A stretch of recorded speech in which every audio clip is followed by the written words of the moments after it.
coach xam nga daa problème coach mënoo ñu bàyyi. di man lu ma def. waaye léegi coach nañ bàyyi ñu léegi dégg nga. bon léegi nag man damay toog sama place bi nag ba sport am man ma soog a wax léegi def naa nii. doo ci yàgg Moustapha. ñu dem ci affaire Mame Birame Wathie. waaw affaire Mame Birame Wathie fa la ñuy njëkkee daanaka liñ ciy wax du bëre. parce que li le concerné ci boppam. wax na ko démb bi mu doon jàkkaarloo ak taskatu xibaar yi. moom ak Sidi Lamine Niass di profito remercier toutes les organisations professionnelles de la presse yi nga xam ne dañoo ñëw jëmmal ndaje mi ngir wax ne li dal ci Mame Birame Wathie dal ci groupe Walfadjri du groupe Walfadjri dal du Mame Birame Wathie mais corporation bi yëpp la dal. parce que journaliste moom boo laalee kenn rek. xëy na ñenn ñi duñ comprendre ñu ngay toog di ci kontaan ak yooyu. mais li laal Mame Birame Wathie boo ëllëgee ci ñoom lay jëm je crois que su ma fàttalikoo bi fi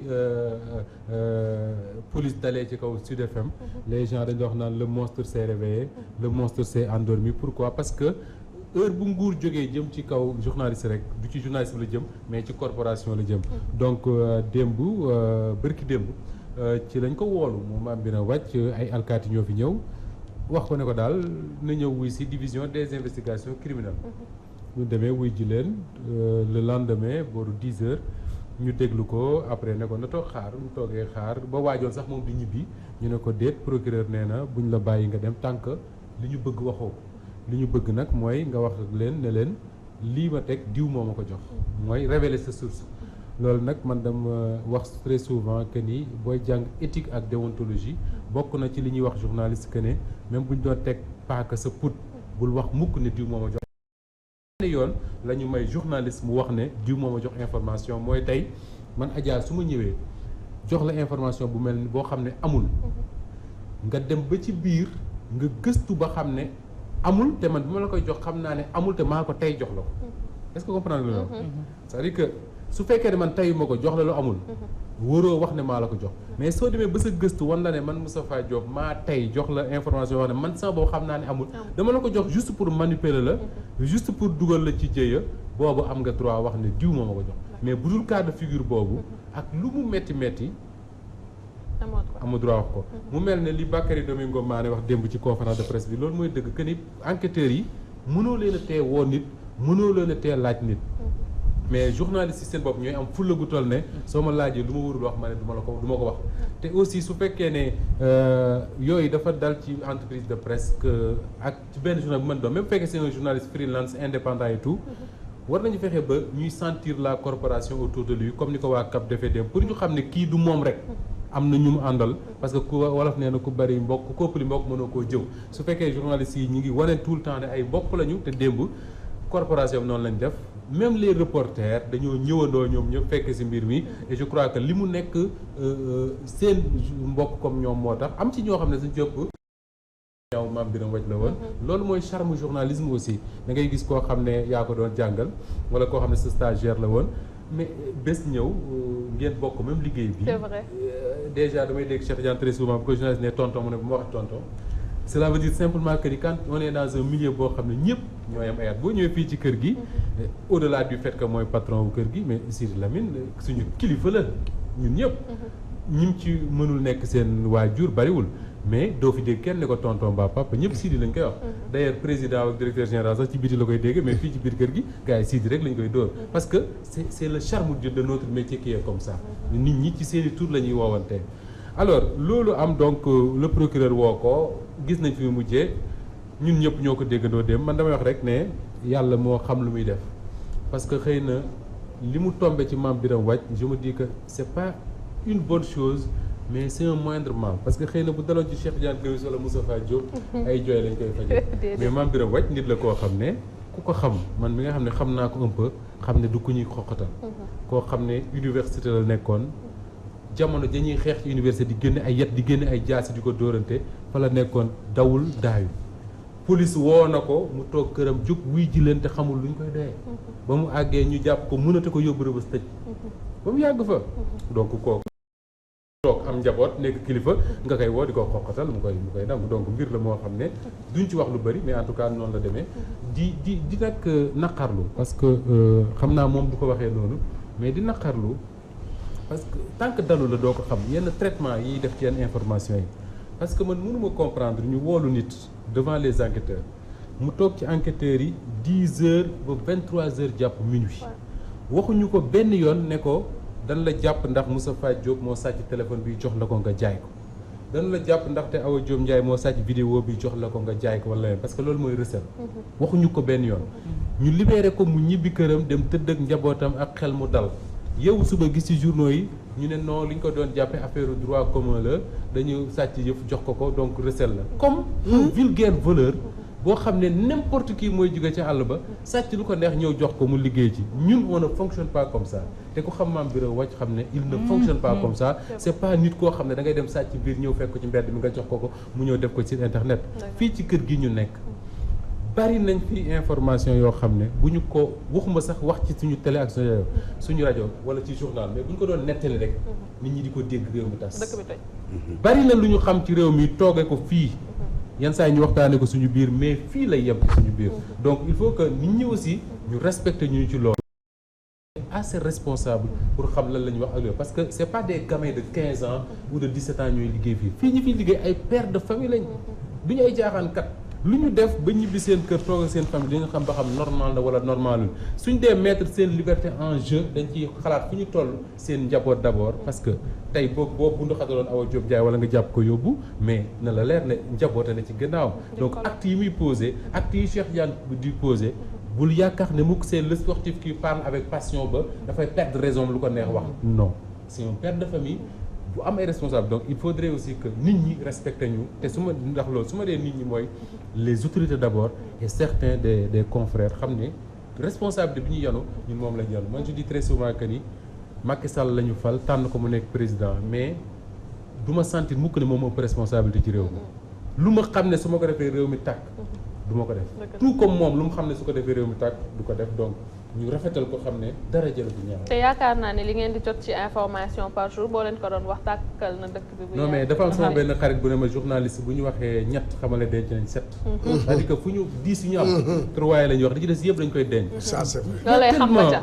y a tellement de parfois da ngay nit ñi dañ lay pousser ba nga bëgg a wax yenn yi mais da nga naan jaru ko. parce que y a tellement de choses que l'on sait parce que réew mi réew xamante nañ. ñun dañu am. c'est-à-dire que xëy ñu suba rek ñëw ni cëpp Walfadjri di wax lu ñu neex dafa am fu ñu jaar am ñu doon liggéeyandool ñenn ñi tey ñi ngi siéger au cœur du conseil des ministres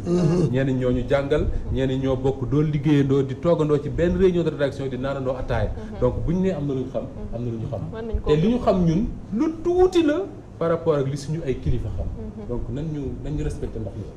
taxaa si 30 secondes rek laa ciy wax man Mame Birame Wathie li ma mun a li tax ma nawlu ko de par sa droiture son intelligence du koo xamante ne day dugg ci ay détails wala ay flafla Mame Birame ku nekk xam na lan mooy plume am gis nañ ko du tey la doog a nekk Walfadjri pour te dire que il est effacé très effacé mais macha allah li nekk ci bopp bi karkar kenn mënu koo naatable ku nekk mën nga root ci moom mën nga taataan ci moom du koo xamante ne itam moom mooy jël ay détails di ko gérer wala di jël loo xamante ne di ko tas nit ñi di ko kii te gëstuwu ko amu ci lu ko leer pour mun koo teg te man dama ko nawloo nee naa journaliste yëpp war nañu def ni moom tey ji nañ la teg paaka ci put waaye li nga xam moo lay yóbbu sa bàmmeel mais doo ko révéler de defe naa loolu la wone devant les enquêteurs te tey dafa redorer blason li nga xamante ne moom moo di journaliste tey na defe naa ne ñun ñëpp jeune génération bi war nañu tendre wala jël exemple ci ki nga xamante ne moom moo di il y en a tant d'autres à Walfadjri on peut en citer pêle-mêle defe naa ñun fii suñu sacerdoce mooy être les meilleurs te si loolu la ñuy dox te yaakaar naa ne journaliste waruñu la jël di la ñàkkaloo fay la am nañu dayoo boo xamante ne tey jii peut-être nit ñi ñu bari umpale nañ ko ni dafaa waxee xam nañu loo xamante ne mën na tojum réew mais dañ ko jël dëxëñ ko toogaale ko am ci bàmmeelu biir te defe naa ne c'est ça la ñu soxla ci journaliste te ñun ñu bari ci ñun dañu am benn défaut bi mooy da ngay toog di seetaan télé gis Moustapha Diop nga ne sama boy la Wathie il n'a pas ce défaut là générosité am àgg na ci di c'est très rare nga dégg mën a la diw nekkoon na sama stagiaire wala diw maa ko jàngal day jàngale journalisme mooy professeur am day jàngale journalisme mais il arrive c'est très rare nga gis ni mën a la diw mii sama étudiant la woon wala diw mii sama stagiaire la woon loolu mooy générosité te générosité am yegg na ci man l'éminent Wathie laa koy woowee mooy woowee le baobab générosité am yegg na ci man quand on m'a confié la responsabilité de la radio et de la télé il a été le premier bu ma envoyé un SMS ne ma c'est pas à un baobab qu'on demandera d'être solide bonne chance loolu générosité moo koy def parce que su ma dee traité baobab ba naan dama solide man liminaa waj laa ko woy parce que esprit d'alerte son esprit est tellement alerte que il arrive sur beaucoup de questions j'ai travaillé avec lui à Walf Quotidien sur beaucoup de questions point de vue moo ñu ciy génne ñun ñëpp dañuy toog en réunion à Walf Quotidien les gens donnent leur point de vue sur des sujets yi ñuy traité ñoom ñi ngi may dégg waa Walf Quotidien très souvent on a de ces papiers yoo xam ne ça demande benn rigueur dans l'analyse et tout même si l'idée ne vient pas de lui dañ naan ko waj doo ko gérer mu ne garaaw je gère et il le fait te kenn mësu ko ci jam donc nañ ko respecter ndax loolu bañ ko traiter comme un vulgaire receleur boo xam ne da ngay sàcc ooru jàmbur ñëw fekk ko ci mbedd mu toog nga ne ko am mu jaay mu jënd ko dem non il ne fonctionne pas comme ça. du moment où il est quitte avec sa conscience je pense que leneen luñ ko mën a waxal kii parce que yaa ngi ko doon wax keroog ni liggéey bi ñuy def bu fekkee ni que wàcc nañ dem tëdd nelaw xalaat ne li ñu def lépp lu jaar yoon la keneen lu mu ñu wax du ñu intéressé ñu jóge ci loolu dem ci démission Thierno Alassane Sall. waaw Thierno Alassane Sall mii ñu war a waxtaanee. te ay xaritam ay jegeñaaleem muy intime noonu lañ koy waxee de les intimes. tas lañ koy woowee Thierno Alassane Sall cadre la boo xam ne jàng na fa mu war a jàng nit ñi xam nañ ko c'est pas n'importe qui moom moo jiite woon cadre APR fédération des cadres républicains moom moo ko jiite woon nekk Thiès di fa xëccoo di fa xeex ñu nekkoon ci benn contexte politique boo xam ne boobu bi nga ko fekk bu nekk ministre mais contexte politique bu difficile moo doon le pouvoir voulait battre Idrissa Seck à Thiès aux élections locales ñu dem campagne avant campagne bi Macky Sall wax ne dañ lay dàq ci gouvernement bi élection yi jeex Idrissa Seck gagné leen à Thiès ci la Mimi Touré jugee primature ñu dàq ko parce que dañ ko gagné fii ci Grand Yoff ak ñeneen Thierno Alassane Sall ci vague boobu lañ ko dàqale woon à l'époque ñi nga xam ne xam nañ trop la politique il disait que dàq ko c'est une erreur pourquoi parce que Thierno Alassane Sall c'est vrai que gañewul Thiès mais ñàkk ko li tax ñàkk ko mooy écart bi leen Idrissa Seck doon rawee grâce à lui réduire na ko trop te boo bëggee daan mbër da ngay réduire écart nga yenn saa équipe bu football dóor la 5 nga ñëw année prochaine mu dóor la 3 année prochaine mu dóor la 2 année prochaine mu dóor la 1-0 bu ñu deful ndànk année ba ci topp bu amul défaite tamit dina ñëw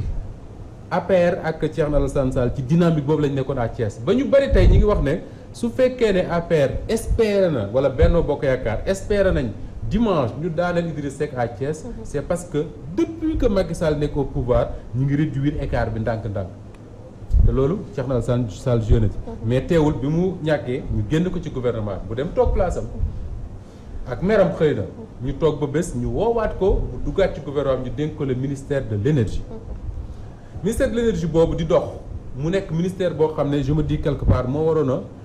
catalyser attention wu Sénégal yépp jamono ju ñu toll parce que richesse yi ñu wax ci réew mi ministère boobu moo koy gérer mu nekk ci ba la firme Total mu mag moomu leen ne ca France bu ma leen defal pub nañ jël may naa leen ne ca France war a ñëw fii ci Sénégal ngir signer fii ay contrat wala ay convention ak état wu Sénégal nañ ko doon defee histoire wane na ne Thierno Alassane Sall d'accord ci woon nee nañ ñu ne ko signal mu ne signé wu Macky Sall woolu ko ci bureau ca palais ba nee nañ bi mu koy woolu waa Total ñi ngi toog ci salle d'attente di xaar ngir signé mu ñëw toog bi mu ñëwee ñu wax ko lii ak lii la dem mu ne moo lànk du ko def nee nañ ba mu génnee dafa romb waa Total ne leen gars yi au revoir dem na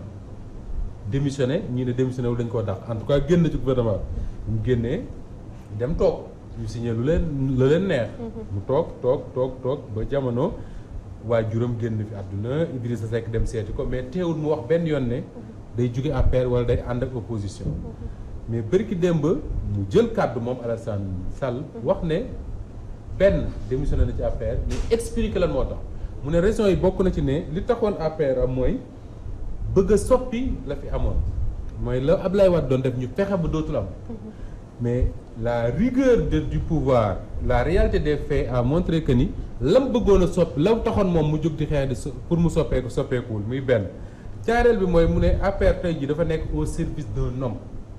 muy Macky Sall et pouvoir fait mooy am deuxième mandat 2012 moom gisewul noonu politique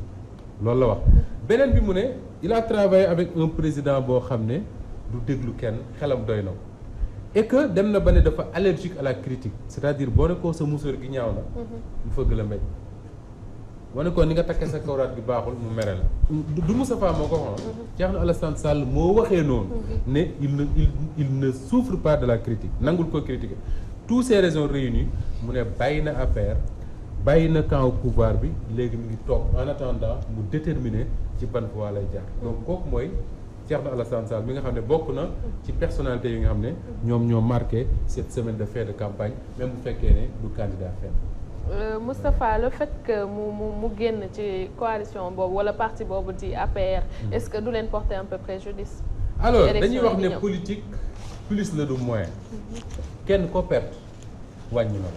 la te naa la wax ne mënoo perte ki nga xam ne moo jiite woon les cadres de ton parti ba pare nga ne du ñu wàññi dara muy benn ñaareel bi mooy Thiès lay xëccoo Thiès la ñuy combattre Thiès googule ñëpp d'accord nañ tey jii que ni le jeu est très très très serré et que ku nekk fu nekk boo mënee am une voix de plus baax na te Thierno Alassane Sall mënoo dëkk Thiès jiite fa am fay xarit ñu ne amoo fa kenn la mu fa ba mu bàyyee forcément même bu fekkee fukki nit la danañ ànd ak moom jàppale ko ci meram te jàppale ko ci meram mooy du ñu wooteel coalition au pouvoir ba fa nekk dañuy wooteel ñi ñuy wujjeel mën na nekk Idrissa Seck mën na nekk Mamadou Lamine Massaly mën na nekk keneen ak keneen ak keneen donc forcément je suis d'accord ak yow que ni dina leen wàññi en tout cas du leen yokk. waaw mais est-ce que tamit xalaatoo lenn tamit parce que xam nga poids électoral la quoi qu'on dise comme ni nga ko waxee xalaatoo ne que maanaam waa Mohamed keneen koo xam ne dina ko jéem a courtiser ci moment yi xalaatoo ne tamit moom suba tey jii ci àjjuma ji. wala suba ci samedi bi avant élection bi mu génnaat maanaam wane waa fenn fu mu bokk yooyu yaakaaroon na. intéressant parce que courtiser mu am na. bien avant muy annoncé ne bàyyi na APR. man seetaan naa vidéo yi Idrissa Seck damay këram. jaala ji ko dëgg la njaal la woon mais boo déggee ni ñuy waxee ni Idrissa Seck koo xam ne su waxee ci nit yenn qualité yi c'est mooy ñëwal liggéey ak man. donc courtiser bi foofu la commencé. et courtiser boobu du jeex. fii ak dimanche. yeneen dina am. et d'ailleurs moom Thierno Alassane Sall avant muy def déclaration bi njëkkoon nañ bind dans la presse que ni il a appelé à voter pour Manko Taxawu Sénégal muy liste bi di Seck jiite ak ki la wax ne moom wootewul pour waxul ne day voter diw waxul ne day voter contre diw bis bu jotee dina ko waxal boppam étape bi mu franchir mooy bàyyi na APR peut-être que li nga wax noonu prochaine étape bi mooy tey ci àjjuma ji wala ëllëg ci samedi ji mu wax ne ku ànd ak moom na nga voter diw parce que loolu gis nañ ko ci réew mi am na ñoo xam ne veille élection la ñuy wax ne man maa ngi woo ñëpp ñi nga xam ne samay mbokk ñu voter diw. mais Tafa li muy def aussi c'est une très bonne stratégie je pense ku toog à quelques encablures de la clôture de la campagne nga génn ne bokkatuma fii war nga déjà benn penchant et loolu aussi mun na affaiblir camp bi nga xamante ne wax nga ne foofu nga jógee parce que depuis lors mi ngi nekk ci mutisme mënoon na génn wax génnul wax il a attendu ñu ne campagne bi 4 jours moo des wala 3 jours moo des c'est pour mu tëj muy doog a génn doog a def déclaration yooyu déclaration voilée lañ ko mën a tuddee boo xamante ne am na benn penchant bu en fait c'est un sacré coup pour le pouvoir xam nga bu fekkoon ne c'est une zone boo xam ne dañu jàpp ne le pouvoir gagné ko day yomb ci moom am na zone yoo xam ne tey jii ku ne la woon këpp 3 heures du matin ne la pouvoir bi gagné na ko da nga naan c'est normal. zone yooyu bu fekkoon ne fa la Thierno Alassane Sall dëkk bu defee sa déclaration à 2 ou 3 jours des élections grave mais Thiès la Thiès d'abord wax naa sànq ne le jeu est encore très serré à Thiès. Je n'ai pas de sondage qui me permet de dire kii ñaata lay mais je sais en discutant avec les gens de là-bas que le jeu est encore très serré à Thiès. Donc c'est un sacré coup qu'il porte au pouvoir loolu moom Thierno Alassane Sall même bi muy def déclaration bi xam nga ne loolu la wut. muy benn ñaareel bi mooy au-delà du fait que Thiès le jeu est très serré mais Thiès tey poids électoral am dafa am solo. ku ko gagné xam nga dañuy wax ne wax naa ko fi benn jour que ne ku gagné Dakar daanaka tu es sûr d'avoir un groupe parlementaire. parce que Dakar 7 députés la. soo ko gagné am 7 députés téye def sa poste ba pare ñu dem ci proportionnel bi poids wu Dakar ñëw tegu ci da nga fa am boo deful ndànk ñeent wala jëm juróomi député yu demee noonu rien que pour ñi lay voter à Dakar. donc da ngay jege groupe parlementaire. Thiès c'est à peu près la même réalité. tey ji ku ko gagné imaginons ñu dem dimanche imaginons. vraiment waa Benno c'est pas parce que je suis contre vous. du tout mais damay joxe rek scénario yi nga xam ne moo mën a am. imaginons ñu dem dimanche ñu ne Manko Taxawu Sénégal. gagné na Dakar gagné na Thiès mais ce qui est sûr c'est qu'ils seront autour de 20 députés. Déjà gagné nga Dakar gagné nga Thiès tu seras autour de 20 députés doo ko sori. alors nga war a wut nag yoo ci yokk ci électorat bi ngay am Touba bi ngay am ni ñu koy waxee Pikine bi ngay am Guédiawaye bi ngay am Rufisque bi nga am Louga yooyu yëpp da lay dooleel finalement tu te retrouves avec un truc très important. parce que élection bi départemental yi raw gàddu la ku la ñu ëppale benn voix mooy jël li fa nekk ci député yëpp donc su fekkee Alassane Sall boobu xëy na moo waroon a àtte Thiès tey ñàkk nañ ko donc lu nekk mën na ci am. comme niñ koy encore waxee une fois nag ce n'est que des projections des hypothèses de travail et que dimanche leneen mën na xew voilà parce que te may yow fii suba ñu ne waa dama bëgg bëgguma voilà da nga wax c'est des hypothèses comme est-ce qu'il a été investi dans Benno Bokk il n'est pas investi. il n'est pas dans la liste. il n'est pas sur les listes boobu nekkul ci benn liste moom Thierno Alassane Sall. ah d'accord nekkul ci benn liste donc. boobu démissionnaire. voilà. mais attends Benno Bokk Yaakaar ci Thiès kan moo léegi kan moo fay tête de liste. Siré Dia alors y a Siré Dia y a d'autres personnes je n'ai pas en tête tout cela. mais Siré Dia moo jiitu ki ma ci gën a xam mooy Siré Dia. mi nga xam ne directeur général la benn entreprise fii ci réew mi. moom moo fa nekk et d'ailleurs Cheikh c'est parce que Thierno Alassane Sall porte leen un sacré coup bi kii doon wax tey que tey Macky Sall woowee Mbaye Diouf. Mbaye Diouf war na ko xam Mbaye Diouf moom mooy. Mbaye Diouf chemin de fer waaw Mbaye Diouf Louga la dëkk. mais Thiès la féete. njabootam ña nga Louga. Thiès la féete fa lay battre campagne Mbaye Diouf am lu mu symboliser. ci politique gu Sénégal mooy ses largesses. ak nu ne lañ ko doon tuddee. à l'époque ci PS. d'ailleurs bi Wade ñëwee pouvoir. bokkoon na ci njëkk a dem prison. ndax chemin de fer ñu bari jàpp nañ ne. su rëppeloo ne këpp tey jii moom Mbaye Diouf moomu le am na lu mu ci joué. nit ñee ko wax. alors moom Mbaye Diouf moomu le am na lu mu représenté dans le subconscient des Thiessois tey jii man lire naa ci journaux yi que ne moom le président Macky Sall woo téléphone ne ko na ñëw jàpp ci ndaxte comme Thierno Alassane Sall moom dem na il faut ñu wuti doole te Mbaye Diouf yaakaaruma ne dooleem tey jii mën na régler Thiès waaw. mu ngi noonu alors mu mel ne aussi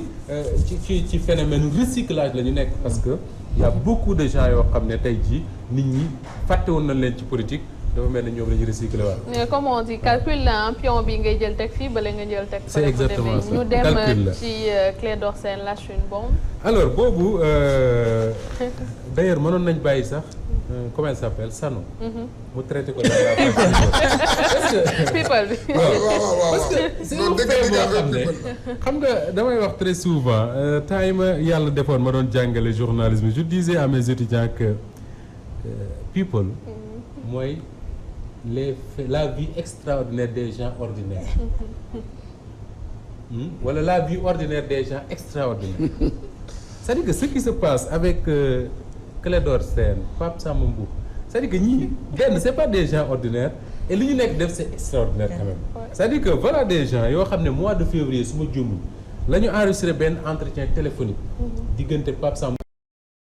man déglu naa ko démb ci guddi yàlla xam na ni ba 2 heures du matin ñoom laa nekk di déglu parce que lii moo taxoon mais am na da nga ci dégg des choses yoo xam ne c'est quand même ahurissant c'est-à-dire que voilà des gens qui affirment que ne la première institution du Sénégal mooy le président de la République ñoom moom la ñuy dilal lu très c'est très grave ce qu'ils sont en train de dire tey jii dañ leen waroon a woo ñu expliquer wu la première institution du pays nga xam ne sénégalais yépp tey mooy seen njiit tubaab bi naan ko le numéro 1 sénégalais moom lañ ne moom la ñuy dilal ba àgg ci ne jox na leen jox na kii 500 millions weer wu dee day jox kee 500000 kële jox na ko xaalis moo pare na liste sàngam ci biir da ngay dégg xar gi ñu xar parti démocratique sénégalais ndax xaalis ndax Pape Sambou affirmé na ci ne Aïda Mbodj mi ngi ak ñun Modou non Pape Fada Massali wax na Massali mi ngi ak ñun Amadou Diarra bu Pikine mi ngi ak ñun Mamadou Lamine Keita mi ngi ak ñun nangam ak nangam après dañuy dem li ci gën a grave mooy wax na ne si l'enregistrement est authentique parce que je suppose que ni mën na bañu authentique mais si c'est authentique wax na ne président Macky Sall dem na leen bu ñu demee élection yi après dina leen may groupe parlementaire mooy 15 députés c'est-à-dire élection yoo xam ne woteeguñ ko xamaguñu kuy gagné xamaguñu kuy ñam ñu programmé ne diw moom Cheikh Tidiane Gomis mii na bokk dinañ ko may 15 députés alors su fekkee ne Cheikh Tidiane Gomis bokk na ñu may ko 15 députés ci élection yi ñëwagul élection yi labaj nañ ko quoi wax dëgg te enregistrement boobu aussi dafay donner raison ñi mës a wax ne liste yi dafa bari parce que le président Macky Sall moo parrainé yenn liste yi parrainé mooy jox xaalis Adja ne ko créer sa liste. jox xaalis Awa ne ko créer sa liste jox xaalis Cheikh Tidiane ne ko créer sa liste loolu moom la enregistrement yi wane mu nekk mbir mu garaaw moo xam ne je me dis que enquêteurs yi nga xam ne ñoom ñoo woolu Mame Birame Wathie pour mu leeral fu mu jëlee ab vidéo enquêteurs yi nga xam ne ñoom ñoo woolu keneen ak keneen tey jii ñii waroon nañ leen a woolu ngir ñu leeral lan moo tax la première institution du Sénégal ñu naan dañuy deal ak moom joxe na 500 millions voilà. mais Moustapha est-ce que ñu leeral loolu tamit coach arrangé na leen est-ce que du. waaw mais non mais non loolu la xam nga loolu moo tax fii politique bi fii dafa salté. salté non parce que xoolal lii. ni mu ko waxee Wathie lan la wax ci politique bi la wax. liggéeyam la waaw def liggéeyam. ñu woo ko am na keneen ko am ñu ngi koy woo. mais kii ñii wax li nga xam ne de mais c'est grave ci président. ñii xam nga kiw ñu ne mais ñii ñoom dañoo wax. kii wax il faut que tey jii daf mu wóor Cheikh Tidiane Gomis bu waxoon léegi ci Macky Sall. gars yi ma léegi. kon nga. gars yi ne ma léegi aja xëccal fii nangam. kon maa ngi la sa ndekki parce que non seen côté parce que tamit bu ñu leen wooyee tam xam nga bu ñu leen wooyee attan nañu. ay yenn révélation yoo xam ne du baax ci ñoom te arrangé wu leen moment bi te moment bi arrangé wu leen te man Moussa Ba man li may xalaat man li may wax man je pense que les Sénégalais. nañ ma baal de mais Sénégalais yi dafa naa ñoom du ñu xoolaat bu baax li baax pour intérêt réew mi. mais ñoom dañuy xool li leen arrangé moom. Sénégalais yi nañu bàyyi loolu. muy élection surtout la classe politique. waaw la classe politique. il faut que nit bu dee affaire réew mi la xoolal intérêt général bul xool yow kese. li nga ciy gagné tant que ñu ngi dem ci noonu façon yii mooy am. parce que ñii. seen intérêt bopp lañ demee. dañ leen utiliser pour à ce que ñu casser dynamique u parti. dégg nga yow nga xam ne parti bii moo la defar parti bii moo tax ñu xam la parti bii te ko kóllëre dafa am tamit neexul ba neexul loolu tax conviction man damay ne politicien wu Sénégal amuñu conviction. amuñu ko parce que buñ ko amoon. kon kii di Pape Samba moom mii ci boppam. kon nii. du def ni waa PDS. kon du am 47 liste. Adja ma fàttali rek la dama foofu laa waroon a commencer pour leeral. kan mooy Clédor Sène ak kan mooy Pape Samba Mboup parce que ñu bari mën nañ ko dégg duñ ko xam. Clédor Sène mii. 93. Maître Babacar Seye c'était ça la bonne année. 93. Clédor Sène mii lañ ci jàppoon ak yeneen ñaari nit. tëj leen ci kaso bi àtte leen ñu war a tëdd ñaar fukki ati kaso ak lu teg ne ñoom ñoo ko def. boobu dañ doon wax ne c'est des proches du Parti démocratique sénégalais et que à l'époque les gens dañ jàppoon ne peut-être c'est le président Wade qui est visé. moom Clédor Sène bi ñu ko jàppee ci année yooyu ba président Wade ñëw ci pouvoir bi ci lañ def li ñu tuddee la loi Ezzan. loi Ezzan dem si yàlla na ko yàlla yërëm te xaaral ko àjjana. loi boobu lañ voté woon pour amnistier maanaam lépp fee yu doxoon ci diggante su ma jumul 81 ba 2000 ñu effacé ko ci. mu bañ a exister ti loolu moo ko may mu génn prison Pape Samba Mboup mi nekkoon na chef de cabinet wu président Wade c'est-à-dire que kenn mënu woon gën a jege président Wade que moom xamal na ko lu ne comme dit Cheikh teraanga gune am na ko ak moom c'est des c'est-à-dire que y a des gens yoo xam ne je suis désolé de le dire comme ça mais ginnaaw yàlla Abdoulaye Wade moo leen créé soo demee bay dégg yenn yi ñu attan di ko wax ci enregistrement wu téléphone di ko waxante seen biir jëmale ko ci nit kooku entreprise organisation mën nañ sax ne complot buy tas parteem tas njabootam xar ko ay liste yu bari loolu lu jara taxaw la leneen li mooy ñii ci tudd tey ku ci nekk waroon nga taxaw wax mu leer parce que boo demee ba ne Aïda Mbodj mi ngi on a Abdou Karim on a Diary de Pikine avec nous on a Mamadou Lamine Keïta te ñooñu ñëpp mu tudd li tax du ma weet li Pape Samba di wax mooy ñooñu ñëpp ñu tudd c'est des gens yoo xam ne gis nañ ni ñu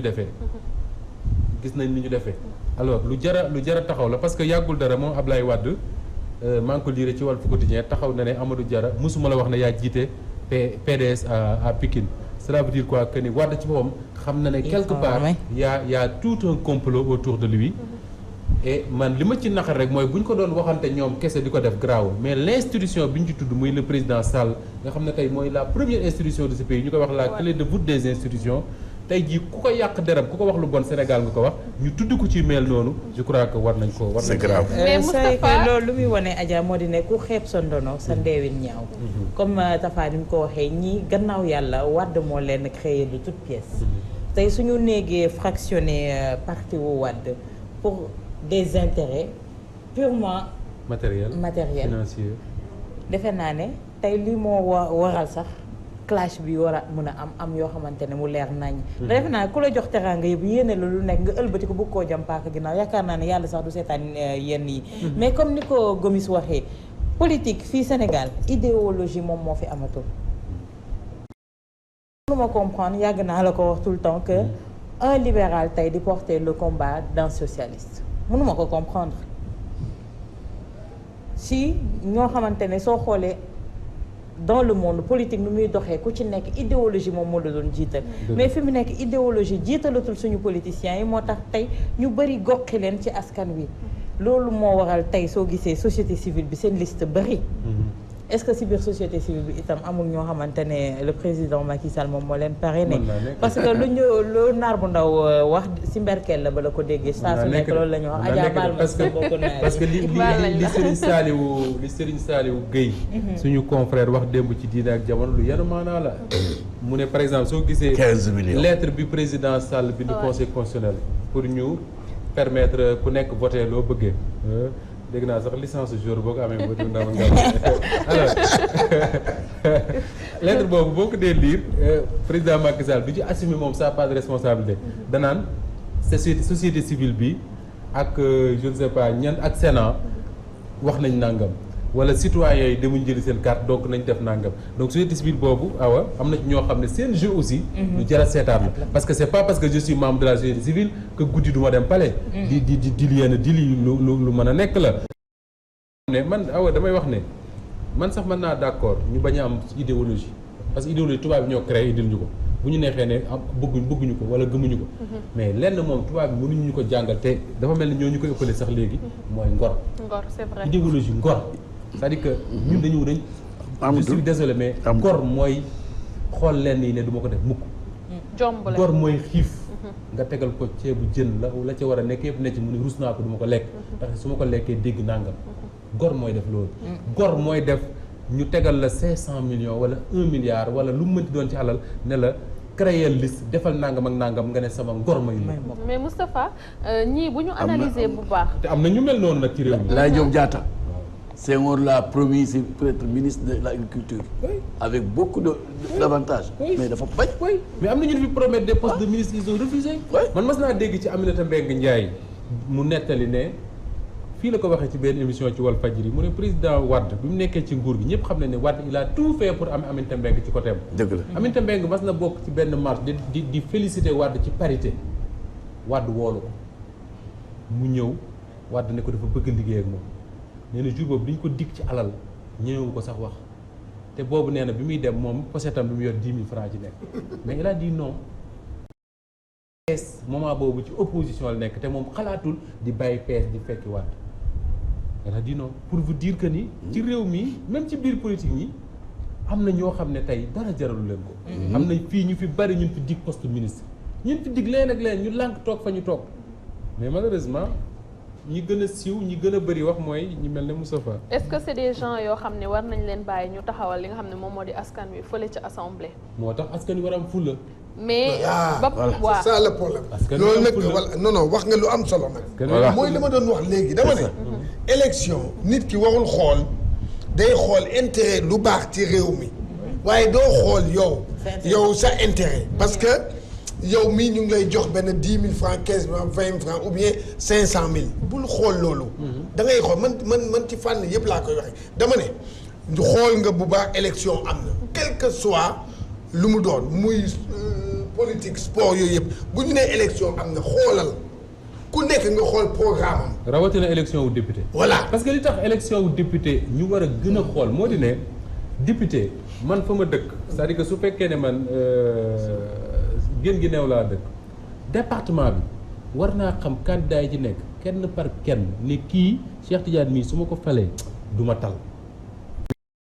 falee leer na ma ne mi ngi ci dëkk bi njabootam a ngi fi lay togge añ di dem marché di ñëw di dem di rooti di ñëw ak man kii su ma ko falee député leer na ma dina toog di lijjanti samay mbir mais ki nga xam ne yow sa dëkk bi moo fi tête de liste te lenn rek moo ko fi andi mooy lijjanti gagné su gagné li ko intéressé waat mooy poste ministre xamul sax après kan mooy dem assemblée mais yaay def attention loolu la tubaab bi comprendre ba ñoom bu ñu demee élection législative en France amul liste nationale ñoo xam ne ñu def liste ci département am na nu ñu ko tuddee neneen sax ku nekk yaay dem ci sa circonscription noonu lañ ko tuddee fa ngay dem ca dëkk ba dem ca marché ba dem fa ñuy rootee dem fa ñuy liggéey ku nekk ca waa dëkk ba nga wax ak moom ne ko su ma nekkee député lii laay defal dëkk bi nii laa koy taxawele nii laa koy taxawele ñu voté nga gagné fa mu jeex amul dem liste nationale amul lenn mais ñun malheureusement élection yi jëm dimanche dina ko wane di nga gis ñu bari ñoo xam dañuy voté parce que dañ leen wax ne soo voté député da ngay jàppale Macky Sall ñenn ñi voté parce que dañuy jàppale Ablaye Wade ñenn ñi voté parce que dañuy jàppale Khalifa Sall. Mais les députés c'est pour le peuple, les députés c'est pas pour le président. man waxuma sax le peuple dans son entièreté mais le peuple ku ci nekk ca coin ba nga nekk c'est-à-dire que man su ma dëkkee Ziguinchor xool candidat yi war naa ci ne kii su ma ko falee assemblée bu ñu fa demee dana taxawal Ziguinchor bu baax parce que ñoo bokk dëkk bokk ASC bokk daayira bokk GIE chaque jour ñoo yeewandoo xam naa ndeyam xam naa baayam xam ay magam xam ay rakam su ma ko falee leer na ne bu demee sama suñu problème ñu am suñu gox dina ko xam mais koo xam ne yow dëkk ba nga dëkk benn yoon la fay ñëw par juróomi at boo ko defee député lu la dal yow nag parce que nag suñu xamul ñaata ngay jar nga xam ñaata ngay jaay sa bopp. ba pare Moustapha dañuy wax ni que dañu bëggatuñu assemblée boo xam ne ay xuloo xeex wala toog di tàccu et je pense que lii ñi am na ñoo xam ne wane nañ yoon wa ñuy féete. oui mais bien sûr li koy solution bi daal c'est très simple. c'est-à-dire que sénégalais bu nekk yaay jug xool ne man par exemple parcelle laa dëkk jiw ak jiw ñooy xëccoo man de su ma leer na ma ne jiw mi su ma ko voteelee dinaa gis sama bopp ci li muy wax ak li muy def mais koo xam ne leer na la yow soo ko voteelee assemblée benn yoon la fay dem mooy jour bi ñuy installé législature bu ca paree dootu fa ñëw parce que poste ministre am la tal wala poste directeur am wala poste leneenam soo ko falee yaa ko def moo tax président Macron en France Hollande sax moo ko commencé woon def mooy tere li ñuy def cumul des mandats soo nekkee lii doo nekk lee soo nekkee doo nekk lee loolu la ñu war a àgg ci réew mi ku nekk député doo nekk leneen ñu xool da nga gis ñu bari ne bëgg ñoo nekk député doy na waar daal Moustapha ma lay jaajëfal. maa ngi lay jaajëfal bu baax Adja xam naa ne waxtaan bi gudd na parce que waaye ci ginnaaw mi ngi tàcc sax ba léegi dinañ arrêté mais c'est comme ça actualité bi moo passionnant boo ci duggee di waxtaan doo xam kañ ngay yemale di la sant di la gërëm di ñaan élection yi ginnaaw suba la ci am ci jàmm et que buñ ko defee ba pare mu leer goo xam ne ñëpp danañ ci d'accord ànd ji su ko defee altine jàmm ñëpp xëy defiwaat seen liggéey di wax ne fii ci Walfadjri incha allahu rabbi li ñu bëgg a def mooy un grand relais le grand relais xam naa Cheikh Tidiane mi ne ci football bi ak sport moom gën a xam mooy couverture élection yi dañ koy commencer samedi ba dimanche ba altine du taxaw loolu la ñuy wax le grand relais ku ci nekk ci ñun am na loo xam ne fa ngay jàpp boo jeexee jóg keneen ki ñëw jël bâton bi toog comme ni ñu koy defee ci relais bi rek su jeexee jóg keneen ki ñëw toog noonu lañ koy defee samedi ci guddi incha allah ba altine ci suba ma lay jaajëfal bu baax di ko jaajëfal moom Moustapha Diop naan kaan lépp lu ñu bëggoon xam ci actualité leeral na